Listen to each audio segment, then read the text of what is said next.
ISS यानी कि अंतर्राष्ट्रीय स्पेस स्टेशन पर फंसे दोनों एस्ट्रोनॉट्स की धरती पर वापसी तय है। उनको वापस लाने का मिशन न सिर्फ लॉन्च हुआ बल्कि स्पेसएक्स का अंतरिक्ष यान ISS पहुंचा और इन दोनों यात्री के बदले स्पेस स्टेशन में रहने के लिए धरती से 4 यात्री वहां पहुंच गए। अंतर्राष्ट्रीय स्पेस स्टेशन पहुंचे 4 नए अंतरिक्ष यात्री अमेरिका, जापान और रूस का प्रतिनिधित्व कर रहे हैं।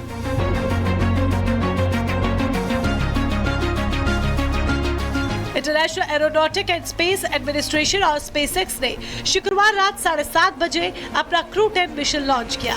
इस मिशन के जरिए एक नई टीम ISS भेजी गई, जिसमें नासा की एडी और निकोल, जापान की ताकुया ओनिशी और रूस की किरिल शामिल हैं।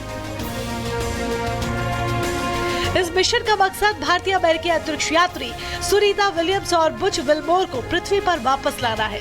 नासा के मुताबिक दोनों यात्री 19 या 20 मार्च को ISS छोड़ सकते हैं। नासा ने बताया है कि सुनीता और उनके साथी भारतीय समय अनुसार बुधवार यानी 19 मार्च को सुबह करीब 3:27 पर फ्लोरिडा तट के पास समुद्र में उतरेंगे। नासा इस पूरी प्रक्रिया का सीधा प्रसारण करेगी। सुनीता और विल्मोर पिछले 9 महीने से अंतरिक्ष में फंसे हुए हैं। वो बोइंग की स्टारलाइन स्पेसक्राफ्ट से केवल 8 दिनों के लिए अंतर्राष्ट्रीय अंतरिक्ष स्टेशन गए थे, लेकिन स्टारलाइन में आई तकनीकी खराबी के कारण वो लौट नहीं पाए। वहीं स्पेस सेंटर से अंतरिक्ष यात्रा का रॉकेट में सवार होकर आना एक प्रक्रिया के तहत होता है, जिसमें पहले रॉकेट में लगी स्पेसशिप को स्पेस स्टेशन के किसी एयरलॉक से जोड़ा जाता है। एयरलॉक में डॉक होने के बाद अंदर का वातावरण बाहर नहीं जा पाता। इसके बाद सारी सुरक्षा जांच करने के बाद एस्ट्रोनॉट के लिए दरवाजे खोल दिए जाते हैं। अंतरिक्ष यात्री अपने स्पेस सूट पहनकर स्पेसशिप के अंदर जा सकते हैं। डॉक स्पेसशिप को स्पेस स्टेशन से अलग कर दिया जाता है। फिर थ्रस्टर्स यानी कि छोटे जेट इंजन के जरिए स्पेसशिप को कंट्रोल किया जाता है और निर्धारित रास्ते पर लाया जाता है। स्पेसशिप को धरती पर लाने के लिए भी लंबी प्रक्रिया पूरी करनी पड़ती है। इसके लिए स्पेसशिप को सही रास्ते पर लाते हुए धीरे धीरे धरती के वातावरण में पहुंचाया जाता है। वातावरण के कारण पैदा हुई गर्मी और आग से स्पेसशिप और यात्रियों को बचाने के लिए स्पेसशिप के आगे हाई क्वालिटी हीट शील्ड्स लगे होते हैं, जो कि अग्निशामक होते हैं और अंदर के उपकरणों और यात्रियों को भीषण गर्मी से बचाकर ठंडा रखते हैं। जब स्पेसशिप सही ऊंचाई पर सही गति पर पहुंच जाता है, तब उसमें लगे पैराशूट को खोल दिया जाता है। पैराशूट स्पेसशिप को सॉफ्ट लैंडिंग में मदद करता है। ज्यादातर यात्रियों को वापस लाने वाले स्पेसशिप को पानी में उतारा जाता है। उसके बाद उनके पास रिकवरी टीम आती है, जिनको मेडिकल सेंटर में लेकर जाती है, जहां उनकी जांच होती है और फिर उनको आइसोलेट रूम में रखा जाता है। इसके कुछ दिन बाद उनको धरती के गुरुत्वाकर्षण का आदी बनाया जाता है और फिर रिलीज कर दिया जाता है। ये मिशन जितना आसान दिख रहा है उतना है नहीं, लेकिन फिर भी अगर सब कुछ सही रहा तो सुनीता विलियम्स और बुच विल्मोर जल्द ही अपने परिवार से मिल सकेंगे। Bureau report, Republic Bharat. कुछ घंटे शेष रह गए हैं सुनीता विलियम्स की वापसी के लिए, लेकिन इसके बीच टेस्ला के मालिक ने सुनीता विलियम्स और बुच विल्मोर की धरती पर वापसी के लिए एक वीडियो जारी किया है, जिसमें सुनीता और बुच ने वापस आने पर खुशी जाहिर करते हुए एक वीडियो संदेश भी दिया है। सुनीता विलियम्स ने कहा है कि वो जल्द वापस आएंगी, तो वहीं बुच विल्मोर ने इसके लिए एलन मस्क और अमेरिकी राष्ट्रपति डोनाल्ड ट्रंप का आभार भी व्यक्त किया है। long, so don't make all those plans without me. We'll be back before too long. I can tell you at the outset, all of us have the utmost respect for Mr. Musk, and obviously respect and admiration for our President of the United States, Donald Trump. We appreciate them. We appreciate all that they do for us, for human spaceflight, for our nation, and we're thankful that they are in the positions they're in.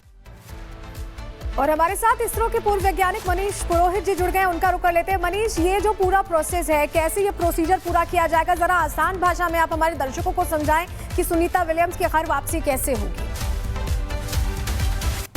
देखिए, ये जो पूरा process है, इसके अंदर सबसे बड़ा role जो रहता है वो क्रू मॉड्यूल का रहता है, जो कि स्पेसएक्स का ड्रैगन है। तो होगा ये कि अभी तो वो प्रोसेस चल रहा है जहां पर हैंडओवर का प्रोसेस है, जहां पर जो टास्क सुनीता विलियम्स और बुच विल्मोर के साथ बाकी जो 2 मेंबर्स थे क्रू के वो पूरा कर रहे थे, अभी वो सारा टास्क हैंडओवर कर दिया जाएगा क्रू 10 के मेंबर्स को।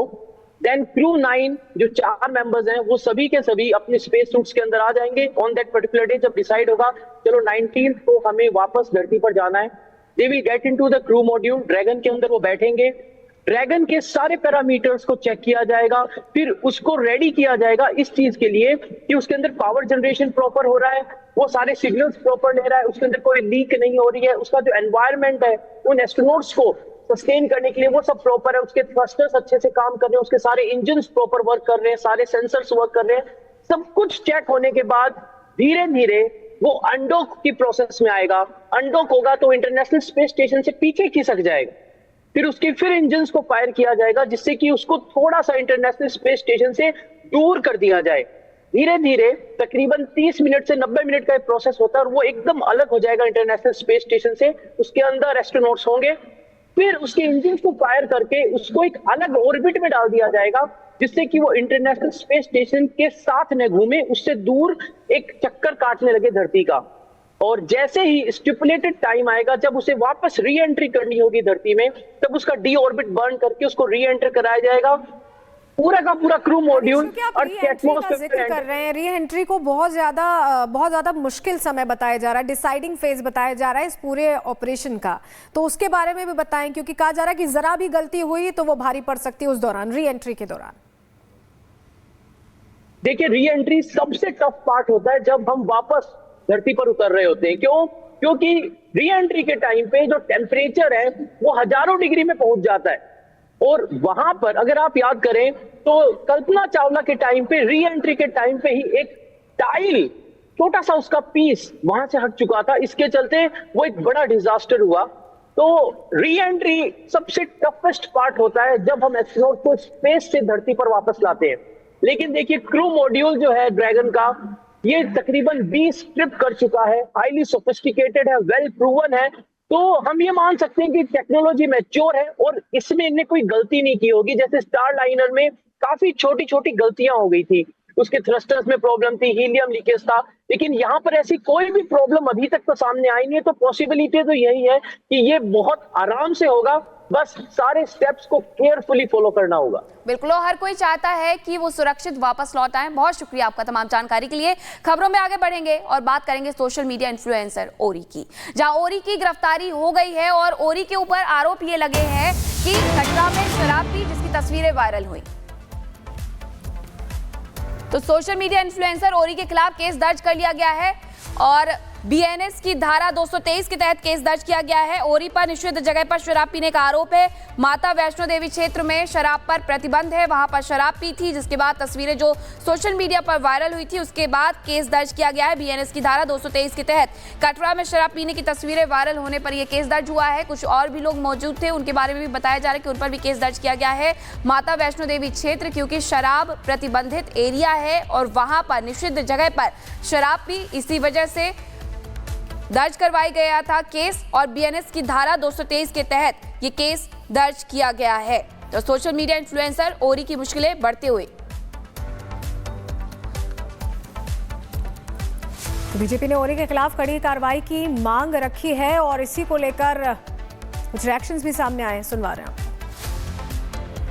देवी का स्थान और जिसका बेस कैंप कटरा है,